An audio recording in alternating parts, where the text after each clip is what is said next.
morning somewhere. It's not morning here? Okay. I got one of those old watches, goes around and don't say AM or PM. Plus I'm old, you just have to forgive me. I always start out singing a couple of those new songs that are from the Baptist hymn book. So I'll get everybody to stand. We'll start singing praises. Somebody got my box guy, they run off with him.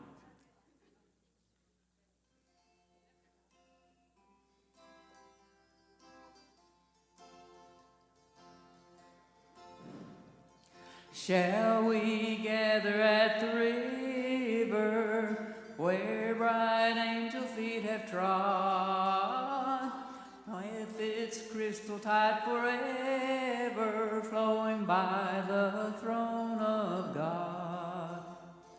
Yes, we'll gather at the river, the beautiful river, gather with the saints at the river that flows by the throne of God. On the margin of the river, washing up its silver spray, we will talk and worship ever all the happy golden day.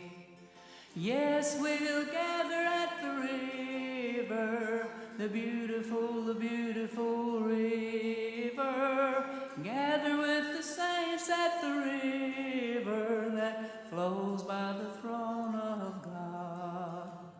Soon we'll reach the shining river, soon our pilgrimage will cease, soon our happy hearts will quiver with the melody of peace.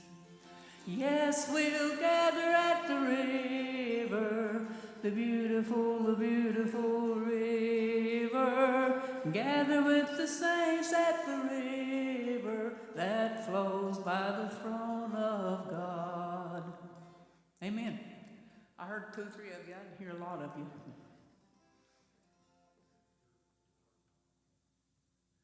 My guitar's not on.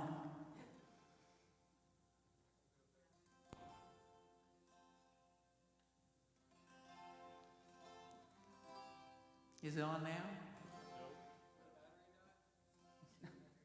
I think so. Not very old. It was working fine before we started.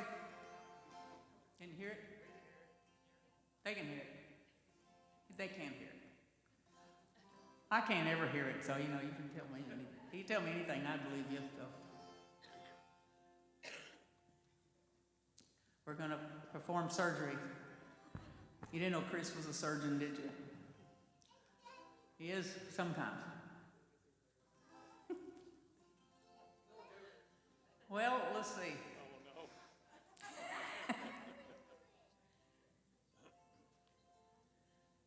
I have this loud squeal in my head ever since COVID.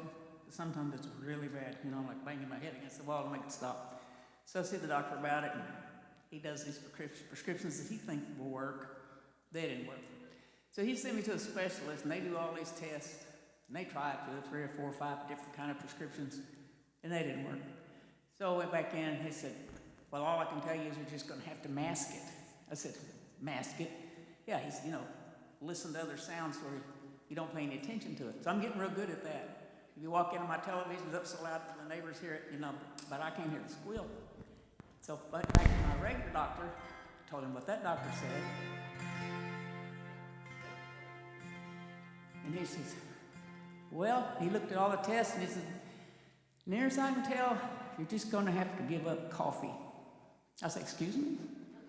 He said, coffee. I said, you mean coffee? Like coffee? Yep. This is going to be a major lifestyle change. So I've had that doctor 10 years. I really like it. I'm going to miss him.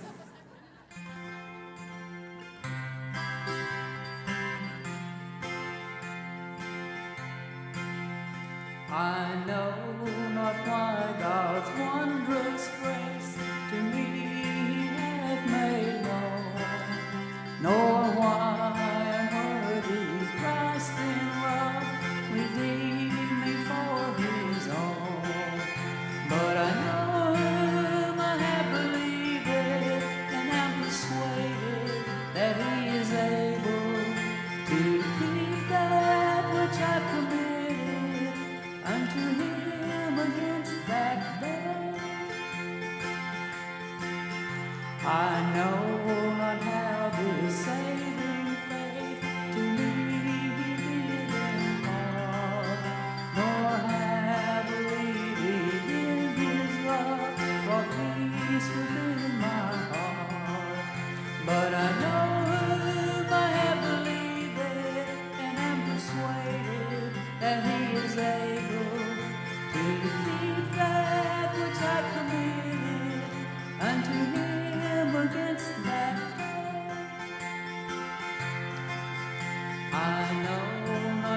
have a seat.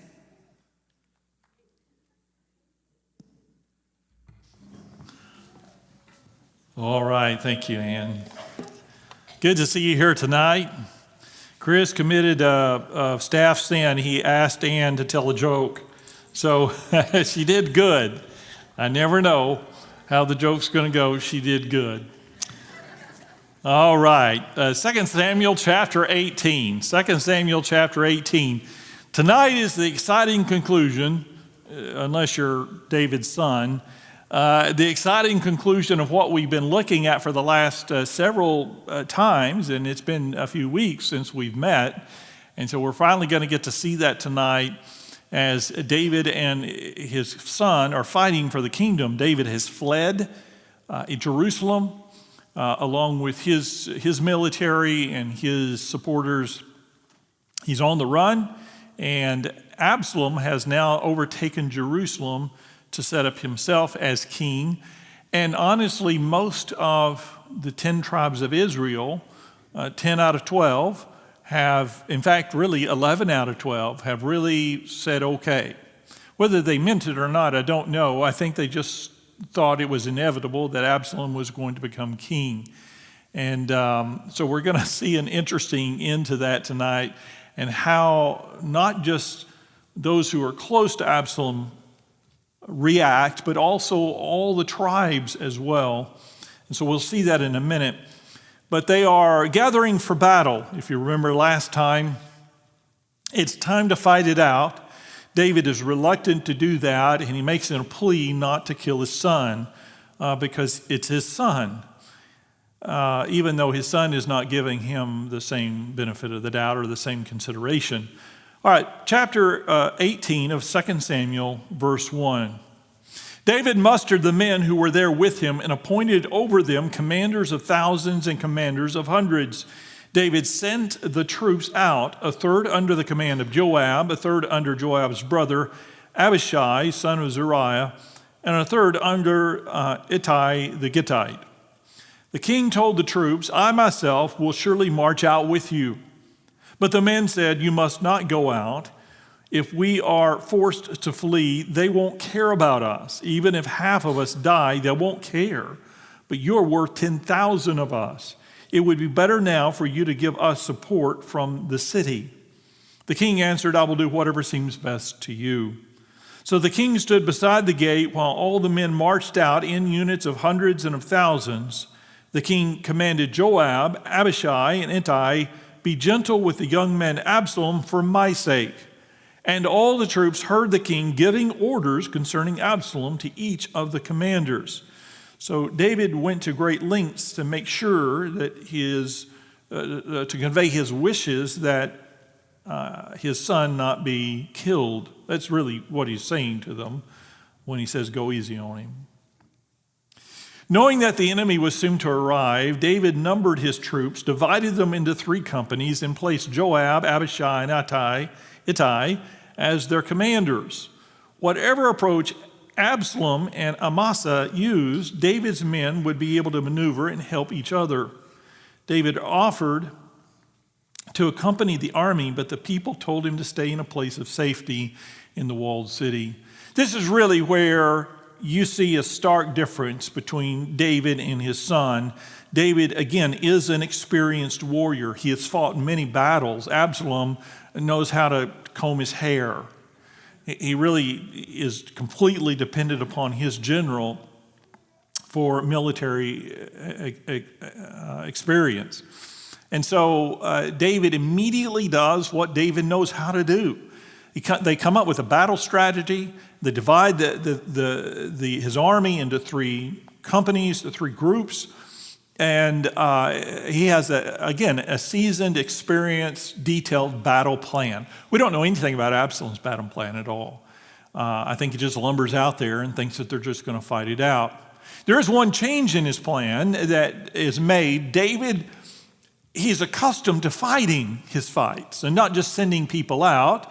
The last time he did that was when he had that affair with Bathsheba, and he was supposed to be out fighting with his men. That's normally what he did, and if he had been doing that, he would not have been there and been tempted to have an affair with Bathsheba. And so David normally would be with his men because he was a fighting king. So David thinks, I'm not going to leave this for somebody else to do. It's me he wants, and I'm going to go out and fight. And I commend him for that. But it was not, by the way, we're having problems with our lights out in the lobby. And is everything okay? Because I saw a bright light back there. I don't think it's an angel. Okay.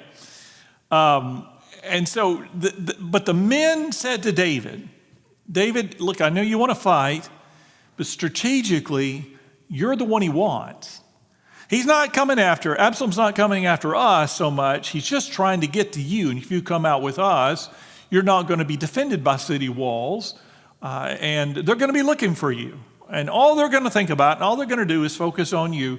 And honestly, if they got to David and killed David, it's over. It's just over. You only have to kill one person to end the war, whether it's David or Absalom. It's a two-man fight in the end. David, in his wisdom, in his younger days, he probably would have not done this, but in his wisdom said, yeah, I got that. I get it. I'll do whatever you guys suggest that I do. And so here they go to fight. David has this strategy, and then Absalom and his army is going to come. But David is really torn. Because while Absalom wants to kill his father and take his kingdom, David desperately wants to save his son and spare his son's life. Absalom had stood at the gate in Jerusalem and attacked his father in chapter 15. Now David, his father, stood at a city gate and instructed the soldiers to go easy with him. He had murdered Amnon, driven David out of Jerusalem, seized his throne, violated David's concubines, and now he was out to kill David. That doesn't sound like the kind of man you would want to protect. But if David had one fault, it was pampering his sons. Before we criticize David too much, though, we have to remember that he was a man after God's own heart, and we have to be thankful that our God hasn't dealt with us according to our sins. In his grace, he gives us what we don't deserve, and in his mercy, he doesn't give us what we do deserve. Verse 6, the army marched into the field to fight Israel, and the battle took place in the forest of Ephraim. There, the army of Israel was defeated by David's men, and the casualties that day were great, 20,000 men.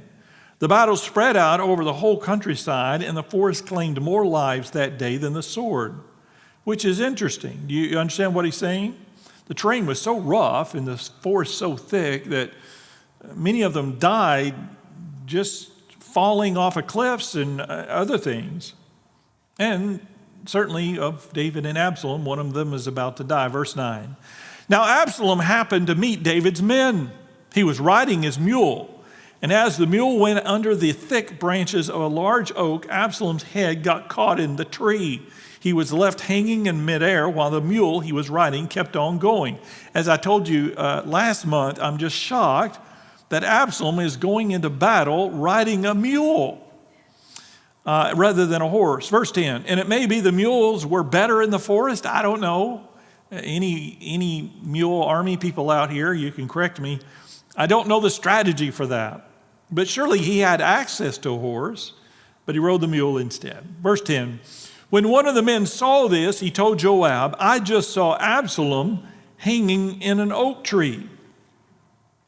Joab said to the man who had told him this, what?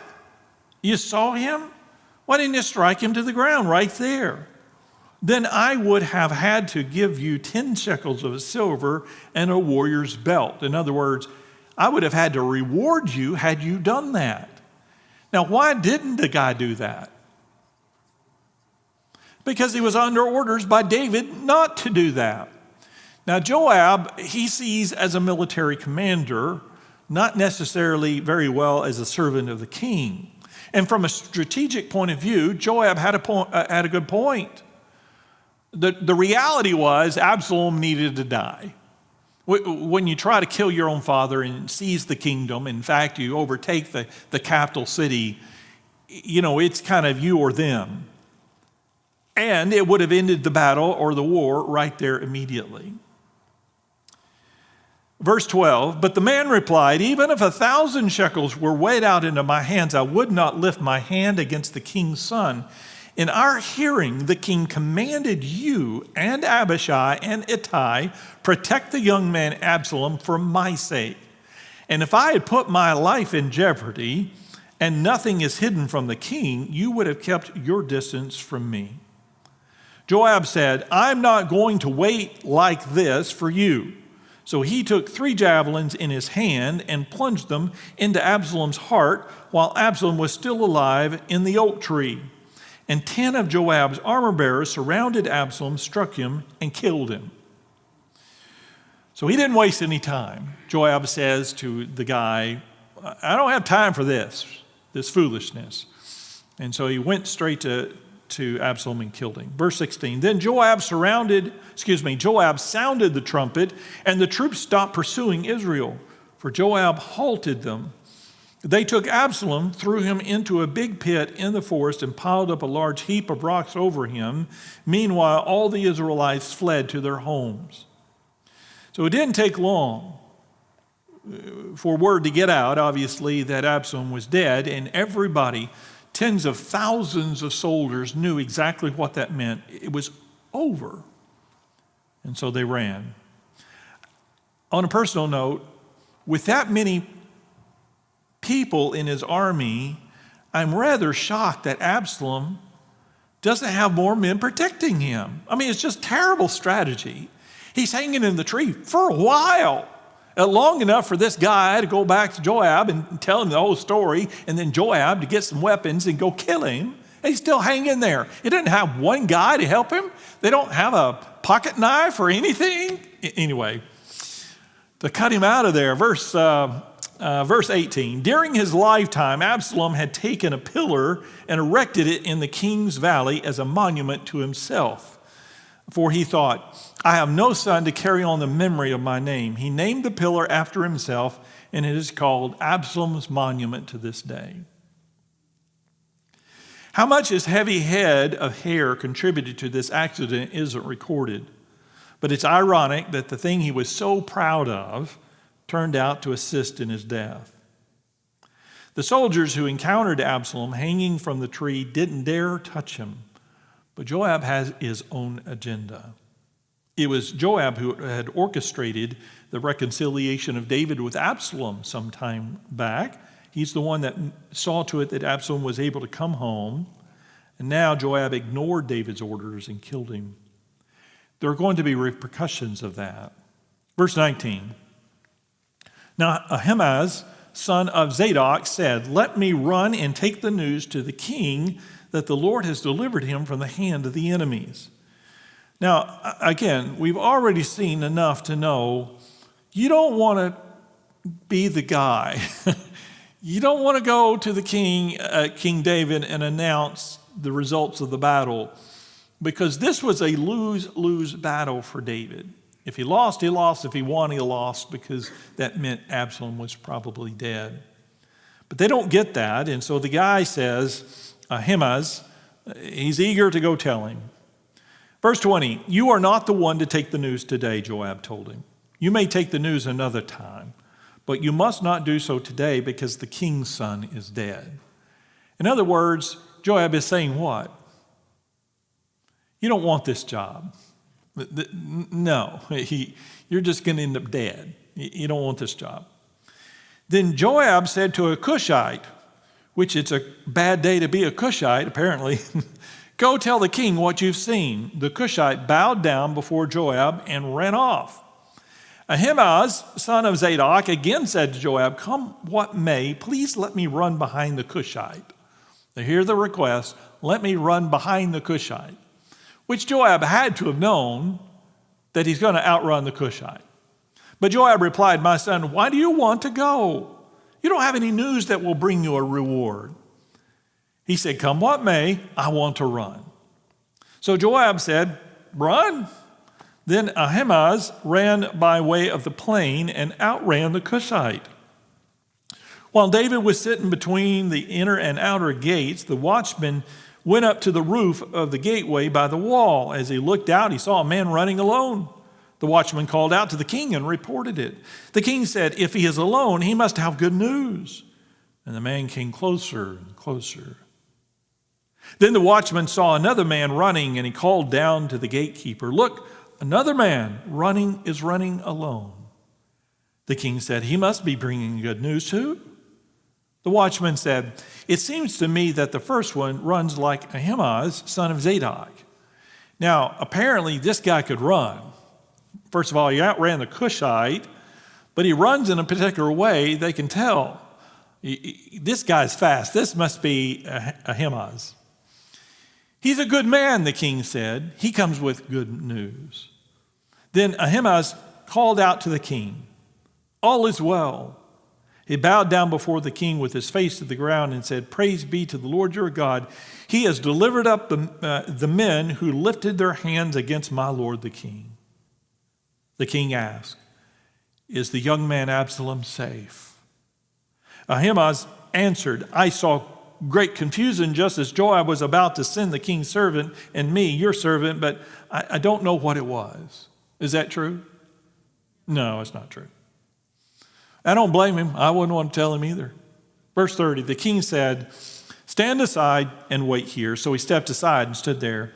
Then the Cushite arrived and said, "My lord the king, hear the good news. The Lord has delivered you today from all who rose up against you." The king asked the Cushite, "Is the young man Absalom safe?" The Cushite replied, "May the enemies of the Lord the king and all who rise up to harm you be like that young man." The king was shaken. He went up to the room over the gateway and wept. As he wept, he said, "Oh, my son Absalom, my son Absalom, if only I had died instead of you. Oh, Absalom, my son, my son." You can hear the pain in his voice. The war was over. The rebellion ended. All that remained was for Joab to notify the king and return David safely to Jerusalem. But it was a bittersweet victory for David. When the enemy is your own son, there can be no triumph and no celebration. Ahimaaz was a well-known runner, and he volunteered to take the news to the king at Mahanaim, 3 miles away. So they only had to run 3 miles, although that's about a day and a half for me. But he was quicker and younger than me. As enthusiastic as the young man was, he didn't realize what he was asking because David was known to take out his anger and his sorrow in his messengers. So that's why Joab tried to stop him. So Joab selected a person known only as the Cushite. We never did find out what his name was. And did you notice David didn't have him killed? It's unusual for David. He figured better a foreign servant to be slain than the son of a Jewish priest. But then Ahimaaz outran him. David's tears reveal the broken heart of a loving father. Speaking about David's sorrow, Charles Spurgeon, the great preacher, said, "It would be wise to sympathize as far as we can, that to sit in judgment upon a case which has never been our own." That is, we've not been in his position, and what a difficult position that would be.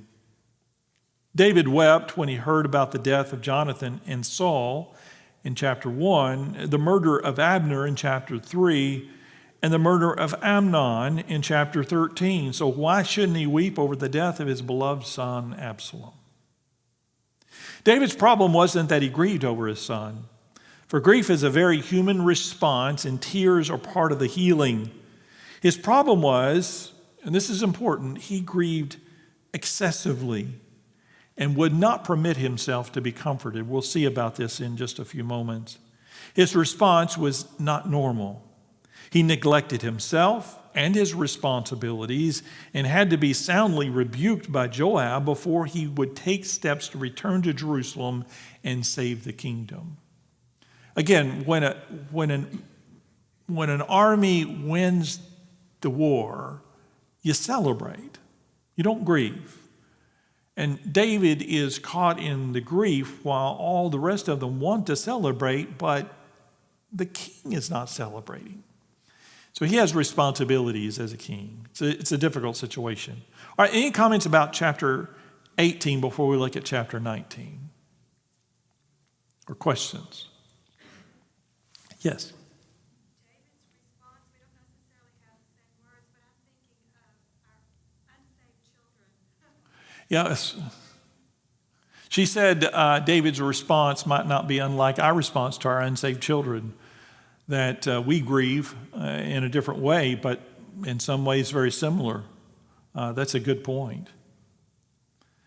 All right, 2 Samuel chapter 19, verse 1. Joab was told, "The king is weeping and mourning for Absalom."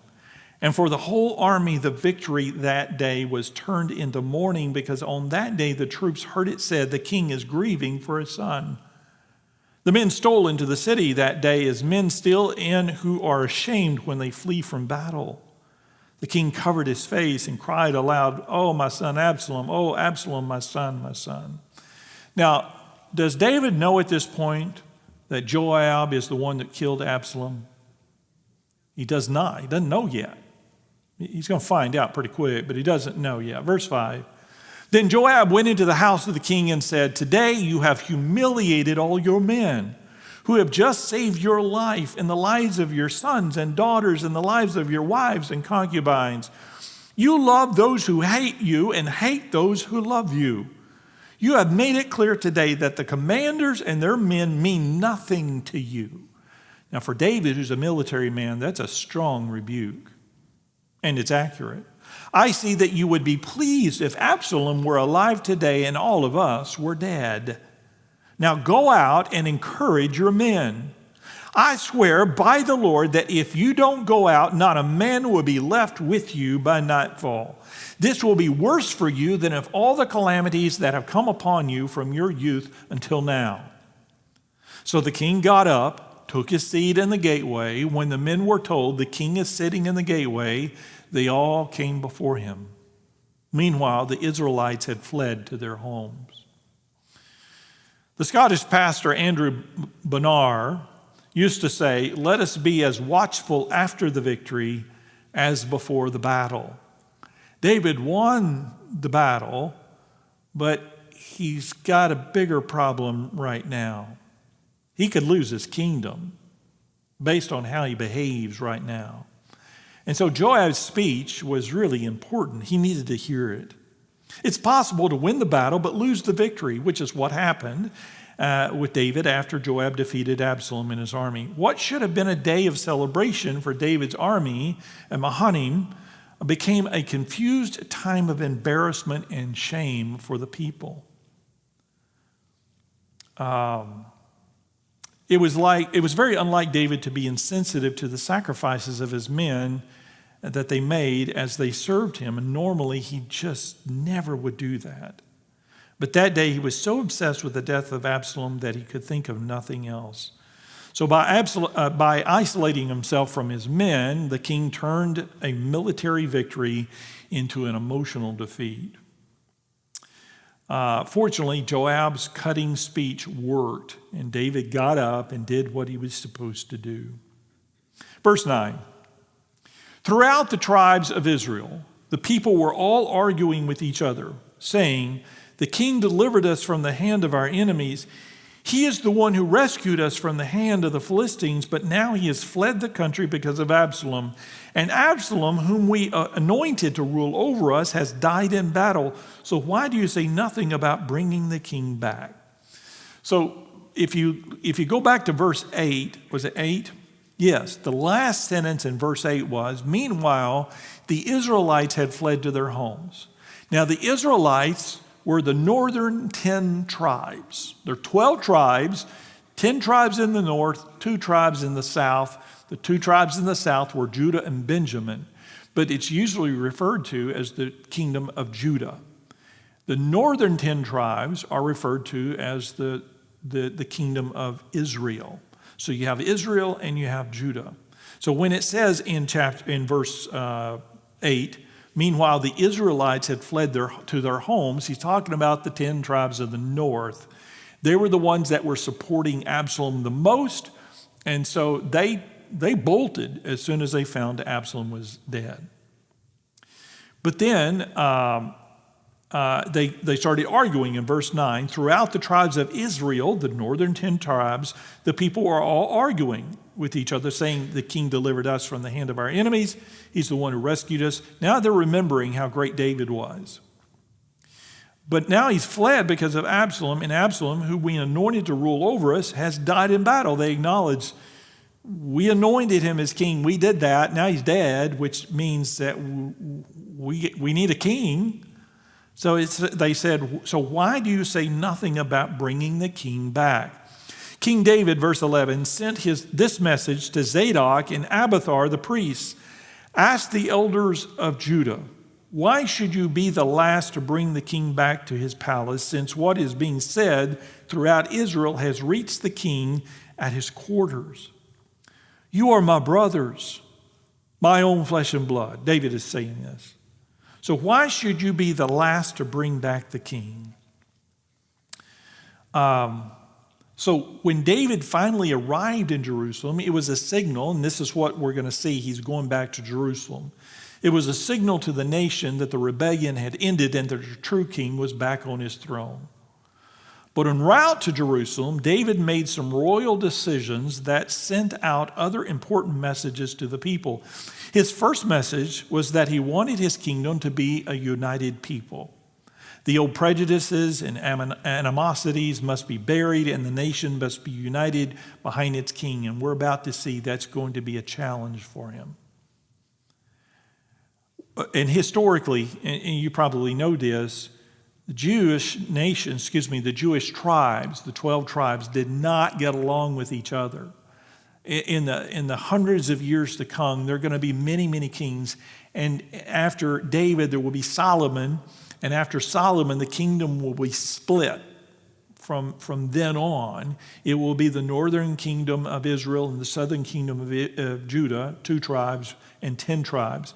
But even then, they just fought with each other all the time. They didn't get along with one another at all. And the kings could not hold the nation together.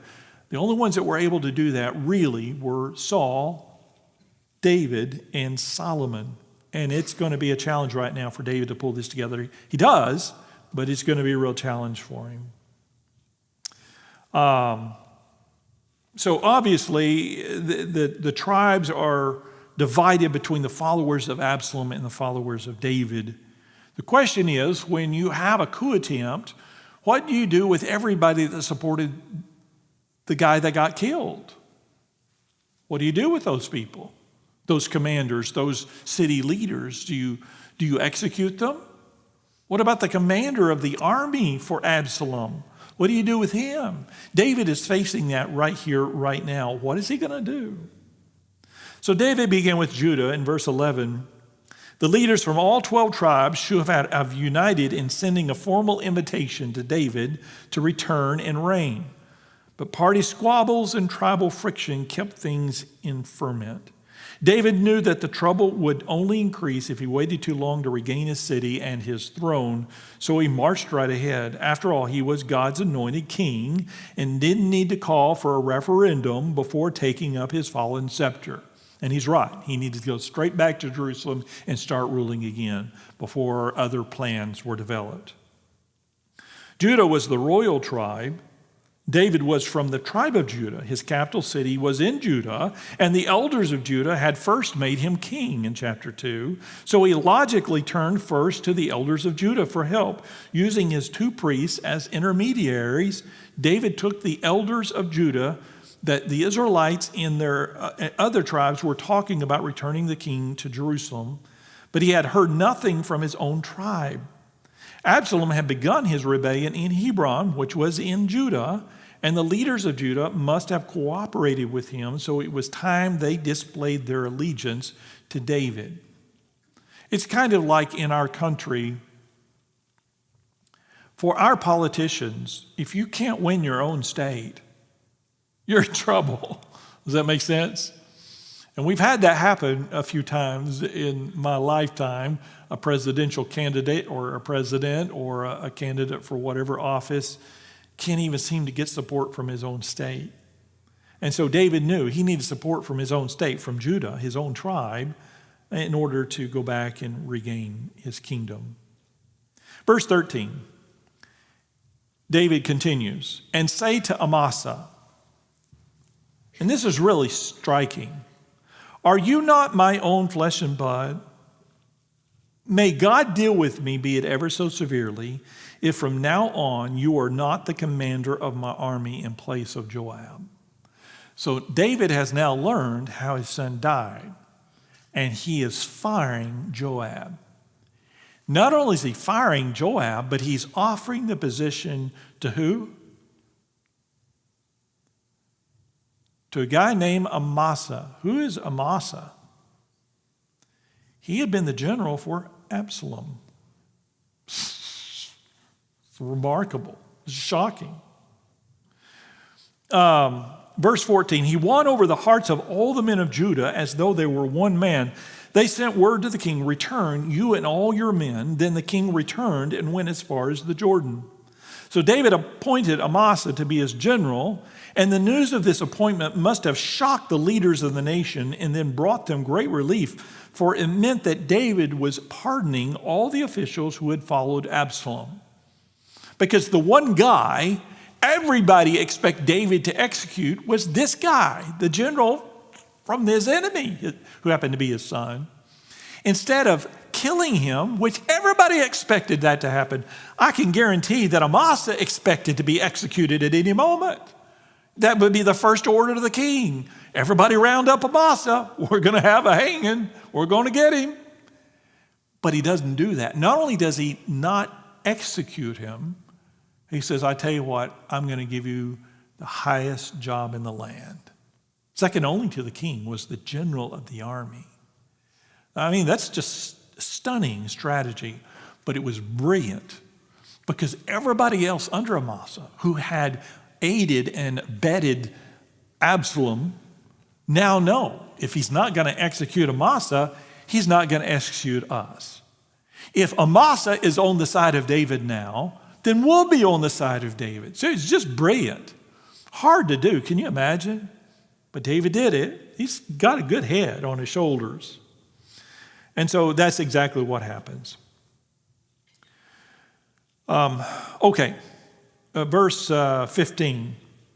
Now the men of Judah had come to Gilgal to go out and meet the king and bring him across the Jordan. Shimei, son of Gera, the Benjamite from Bahrain, hurried down with the men of Judah to meet King David. Okay, the rest of our passage for tonight is David's trip back to Jerusalem. And it's a short trip. It's only a few miles across the Jordan, and then they head, 3 or 4 miles to Jerusalem, whatever it is. It's kind of a parade type thing. It's the victory parade. But what happens is everybody that had treated David badly, they're all lined up between the Jordan and Jerusalem to kiss up to David. And so the rest of this chapter is just people kissing up left and right because they know that their head is on the chopping block. And so because they wanted David dead, and now they are having an attitude adjustment. The first one that comes to David is this guy named Shimei. Do you remember Shimei?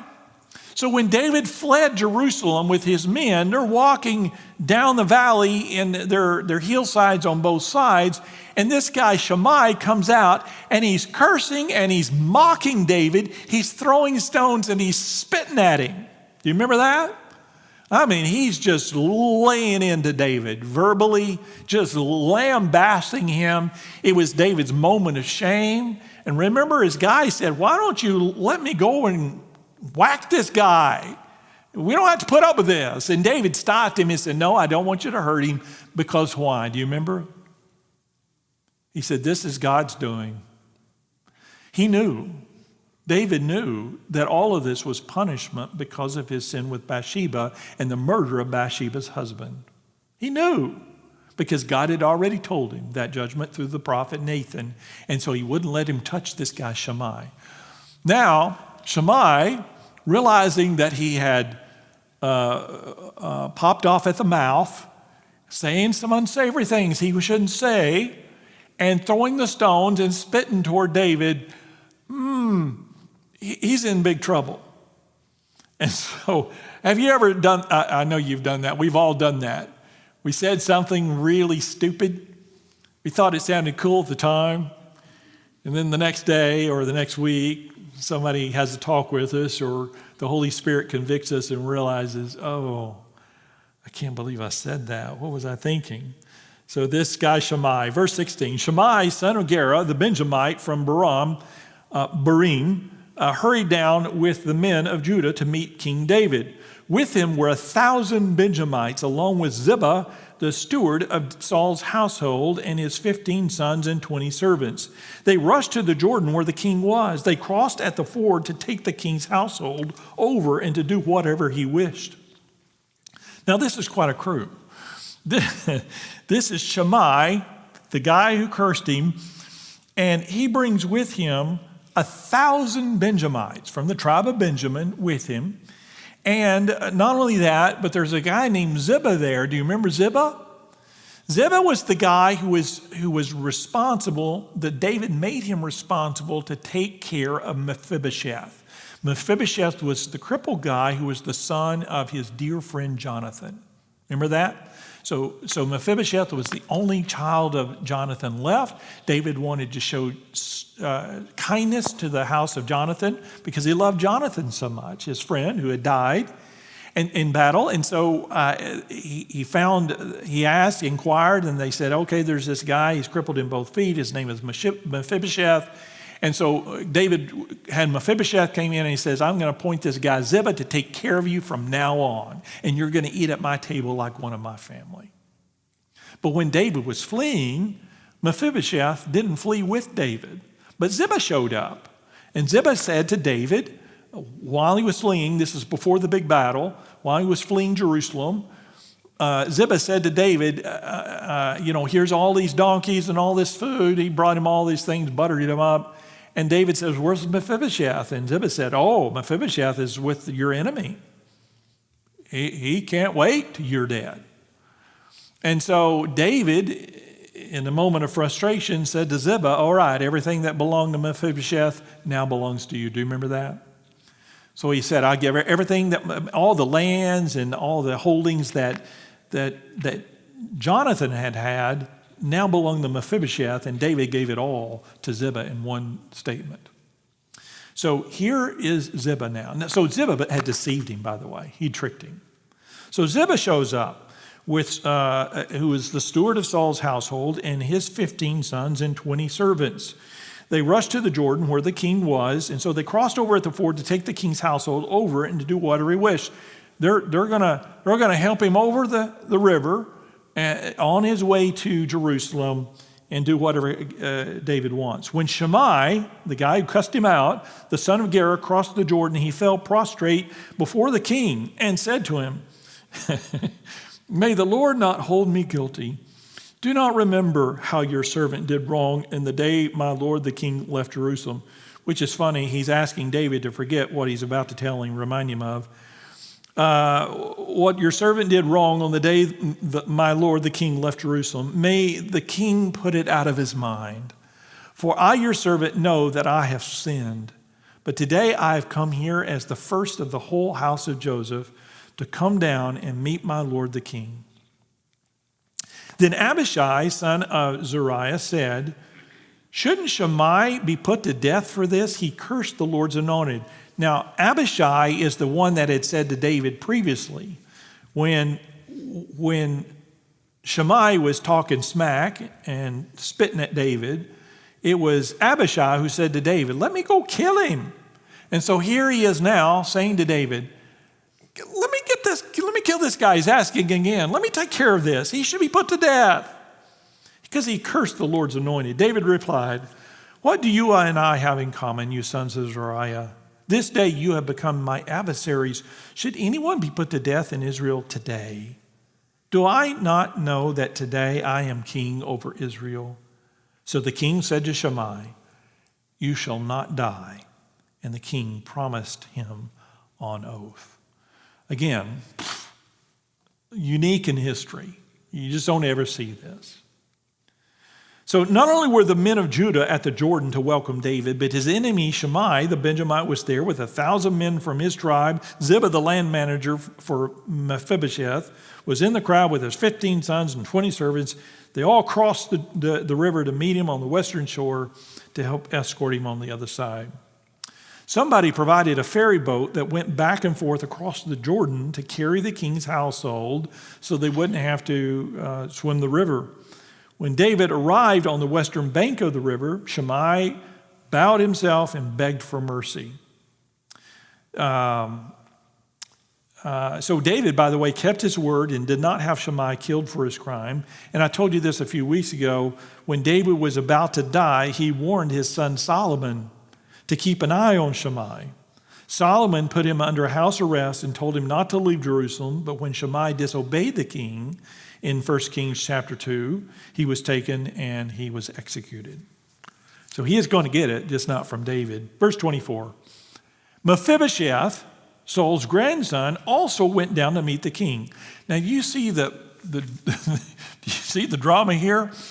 Ziba, who had seized through David all of Mephibosheth's land, was there, bowing down to the king. He'd just done his thing to the king and bowed to the king, and now Mephibosheth shows up, and here's what Mephibosheth says. He had not taken care of his feet or trimmed his mustache or washed his clothes from the day the king had left until the day he returned safely. Now, again, I have to throw in a completely irrelevant comment. I assume, because of the movies that I see, all men had beards and mustaches. But apparently Mephibosheth was a mustache guy. And he hadn't trimmed his mustache. If he had a beard, I think it would say he hadn't trimmed his beard. But, and again, I told you that was irrelevant. But, so he had not trimmed his mustache or washed his clothes from the day the king left until the day he returned. So he was pretty stinky. When he came from Jerusalem to meet the king asked him, why didn't you go with me, Mephibosheth? He said, my lord the king, since I, your servant, am lame, I said, I will have my donkey saddled and will ride on it so I can go with the king. But Ziba, my servant, betrayed me, and he has slandered your servant to my lord the king. My lord the king is like an angel of God, so do whatever pleases you. All my grandfather's descendants deserve nothing but death from my lord the king. But you gave your servant a place among those who sat at your table. So what right do I have to make any more appeals to the king? The king said to him, why say more? I order you and Ziba to divide the fields. Which, by the way, just shocks me. Because one of them's lying. And, you know, it may well be that David was not in a position or place in this parade going back to reclaim his kingdom where he's going to make judgments or do an investigation, that sort of thing. So he just says, look, I tell you what, the rule that I gave Ziba, I'm altering the deal. I'm going to give you half and I'm going to give him half. So that's what he says. Okay, all right. What verse was I in? Verse 30. Mephibosheth said to the king, let him take everything now that my lord the king has arrived home safely. So, you know, again, I'm curious to know in heaven who was lying. But if I had to put money on it, I would say Ziba. That sounds like a scoundrel to me. Verse 31. Barzillai, the Gileadite, also came down from Rogelim to cross the Jordan with the king and send him on his way from there. Now, Barzillai was a very old man. If you want to know what old is, 80 years of age. And so if you're 80, the Bible says you're old. So there you go. I'm not 80, so I'm not old. Yay. He had provided for the king during his stay at Mahanaim, for he was a very wealthy man. And the king said to Barzillai, cross over with me and stay with me in Jerusalem, and I will provide for you. But Barzillai answered the king, how many more years will I live that I should go up to Jerusalem with the king? I'm now 80 years old. Can I tell the difference between what's good and what's not? Can your servant taste what he eats and drinks? He must have had COVID. Can your servant taste what he eats and drinks? Can I still hear the voices of men and women singers? In other words, what is he saying? I'm in the ninth inning. It's the bottom of the ninth for me. And he says, why should your servant be an added burden to my lord the king? Your servant will cross over the Jordan with the king for a short distance, but why should the king reward me in this way? Let your servant return that I may die in my own town near the tomb of my father and mother. But here is your servant Kimham. Let him cross over with my lord the king. Do for him whatever pleases you. The king said, Kimham will cross over with me, and I will do for him whatever pleases you. And anything you desire from me, I will do for you. So all the people crossed the Jordan, and then the king crossed over. The king kissed Barzillai and gave him his blessing, and Barzillai returned to his home. Which is interesting. This is a guy that we don't know much about. But Barzillai was one of 3 wealthy landowners who met David when he arrived at Mahanaim, and together supplied his needs and the needs of his people. If you remember back in chapter 17, when David needed help, he was there to help him. He returned to his home in Rogelim, 20 to 25 miles north. When he heard that David was returning to Jerusalem, he came down to see him off, which is a long way for a man of 80 to travel. Unlike Shammai, he had no sins to confess, nor was there a misunderstanding to straighten out as with Mephibosheth. Barzillai wanted no favor from the king. All he wanted was to have the joy of sending him off safely. All he wanted was to have the joy of sending him off safely, knowing that the war was over. These 2 trips must have been difficult for an 80-year-old man, but he wanted to give his best to the king. So David wanted to reward Barzillai by caring for him at his palace in Jerusalem, but Barzillai was unwilling to do so, but he let his son, Kimham, to take his place and to go to Jerusalem to live. Isn't that interesting? So David has quite an eventful trip back to Jerusalem. Before he even gets there, all of this drama plays out. This guy who hated him, this guy who deceived him, this guy who was had been blessed by him, Mephibosheth, is begging for mercy. And now this guy shows up who wanted nothing but the best for the king, no strings attached. Verse 40, when the king crossed over to Gilgal, Kimham crossed with him. All the troops of Judah and half the troops of Israel had taken the king over. Soon all the men of Israel were coming to the king and saying to him, why did our brothers, the men of Judah, steal the king away and bring him and his household across the Jordan together with all of his men? You know what they're saying? Hey, we missed the party. Why weren't we invited to the party? Why didn't you stay on the other side of the Jordan until we got there? Because we wanted to escort you over as well. Because it was the tribes of Judah that were there, not the 10 tribes of Israel. So all these Israelites, who had just finished fighting against David, by the way, said, oh, why aren't we at the party? Why didn't you invite us? And so they're mad. They feel like they've been left out, which is just crazy that they would feel that way. So they accused the men of Judah of stealing the king away and to take him across the Jordan. Verse 42, all the men of Judah answered the men of Israel, we did this because the king is closely related to us. Why are you angry about it? Have we eaten any of the king's provisions? Have we taken anything for ourselves? In other words, they said, we haven't looted from the king. We haven't taken advantage of the situation. But of course, everybody's having a contest to see who can kiss up to King David. That's what this is. Because there were people from Judah and almost everybody in Israel who were against David, just a day or two before. So now they're all changing their mind. Anyway, verse 43. Then the men of Israel answered I just read that. Then the men of Israel answered the men of Judah, we have 10 shares in the king. 10 shares being what? 10 tribes. And besides, we have a greater claim on David than you have. So why do you treat us with contempt? Were we not the first to speak of bringing back our king?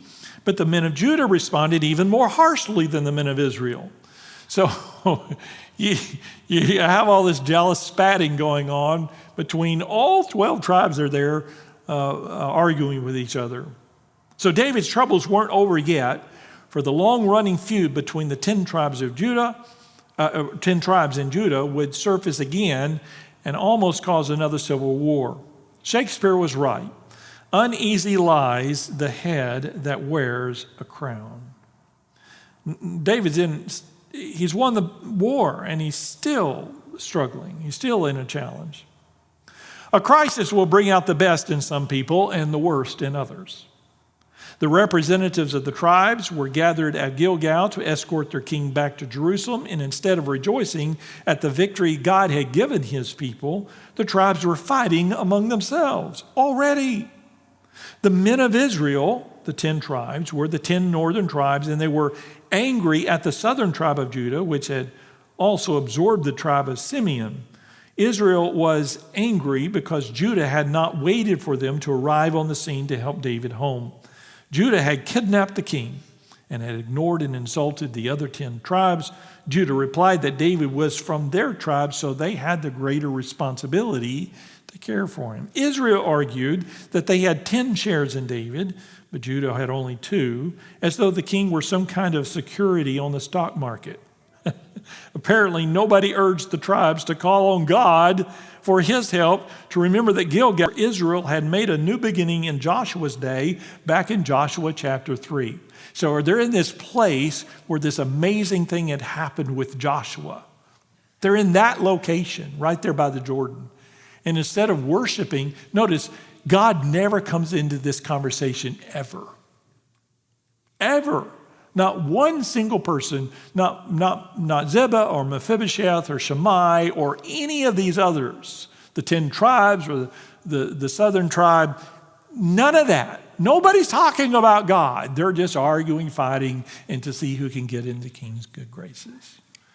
So David's got his work cut out for him. The conflict between Judah and Israel had deep roots, just like the political conflicts that divide many nations today.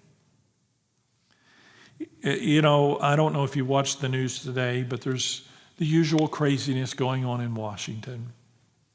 And I don't see anybody, just like on this story, anybody in all of that saying, you know, I think we need to just stop and pray together and find out what does God want us to do. I would love to see that. Maybe it was mentioned in a speech. If it was, they wouldn't have televised it, of course. I hope somebody up there, somebody has this thought, you know, God has somebody in mind. Why don't we ask him in the midst of all of their fighting? All right, any comments or questions about this chapter or the previous, 18 or 19? Does the 12 tribes, do they still exist?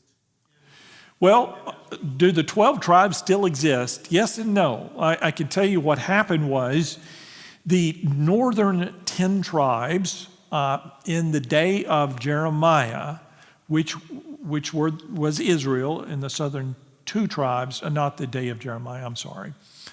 In 722 or 721 BC, the Assyrians came and attacked the northern kingdom of Israel, the 10 tribes. That was in 722 or 721. In 587 BC, which was 50 years later, 40 years later, Nebuchadnezzar came to the southern kingdom because it was the only kingdom left that was still occupied of Judah and Benjamin. He attacked Jerusalem because it's down in Judah and carried off all of them to Babylon. So amazingly, you have an entire nation that's now been evacuated and taken as slaves to different countries. The 10 tribes went to Assyria, Nineveh, went to Assyria. The 2 tribes in the south went to Babylon as slaves. Now, Babylon was the better deal, by the way. If you're going to go as a slave, go to Babylon.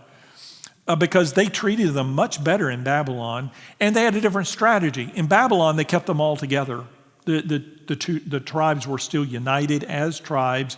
And so when 50 years later, under the leadership of Nehemiah and Zerubbabel, they came back, so they were all together. Not so with the northern 10 tribes. When Assyria took the northern 10 tribes back to Syria to be slaves there, to Assyria, they had a different strategy, and their strategy with slaves was, let's disperse them all over the place so that they can't get together and attack us. Does that make sense? It was strictly a military strategic decision to keep the slaves from revolting. So they're known in history as the lost 10 tribes of Israel. Does that make sense? Now, that's the extent of my knowledge. If a Jewish guy were here, he could go on for an hour with that answer. And I don't know to what extent those northern 10 tribes are still in existence today. And some of you may know. But we know the southern 2 tribes were returned pretty much intact. So, yes? The northern tribes, many were left still in place. They didn't take everybody, but intermarried with pagans. Part of the Samaritans are. Right, and the same thing happened with the southern 2 tribes. Jeremiah was left there, and a lot of people, or some people, escaped to Jerusalem or didn't live in Jerusalem, and they were able to escape. And so while they were in Babylon, the same thing. They didn't have anybody to marry. And when Zerubbabel, Ezra, and Nehemiah got back, that was one of the first problems that they had to deal with, because they had intermarried. And so they dissolved those marriages because, as much as they could, because they became Samaritans. And so you had that from both tribes, yeah. And so that's why in the New Testament, in the day of Christ, Samaria was right in the middle. You had Galilee in the north, and you had Judah down in the south where Jerusalem was. And so Jesus, he would travel from Nazareth in the north, in Galilee, down to Jerusalem, and Samaria was right in the way, which was Samaritans. And so righteous Jews wouldn't even go through Samaria because they're all half-breeds. That's what they would have called them. And so they would go out of their way, an extra long trip, to avoid them. But Jesus went right through. Right through. Excuse me. He went right through, and that's where he met the woman at the well. That was in Samaria. He did amazing things in Samaria, by the way. Okay, that was a long answer, but yeah, thank you for that. Any other comments? All right, that concludes our Bible study time tonight. If you would, I was going to tell you, if you take your prayer sheet, if you